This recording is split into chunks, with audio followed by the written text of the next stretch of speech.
It looks like the real thing, and in this summer heat, it certainly felt like it too. Hundreds of ROTC cadets from around the country were in Hampton Roads today.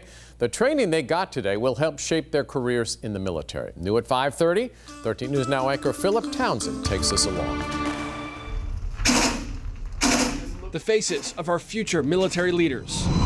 We've had 342 midshipmen from 64 universities around the country. All at Joint Expeditionary Base Little Creek Fort Story. All right, how many of you heard about the Coastal Riverine Force before? These ROTC students are getting 4 weeks of training that'll determine which path they'll end up taking after school. Shoot this weapon with both eyes open, okay?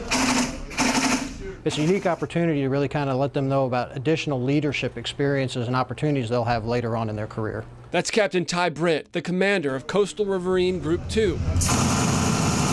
It's a sector of surface warfare within the Navy. We do a lot of harbor security, port defense kind of missions.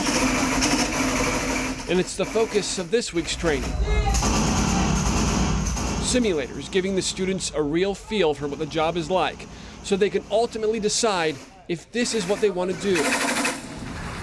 We're always busy. We've always got something going. If you're not deployed, you're in training. If you're not in training, you're probably deployed. It's their time to get an early look at life after graduation. So it really is an orientation into their military training. In Virginia Beach, I'm Philip Townsend for 13 News Now.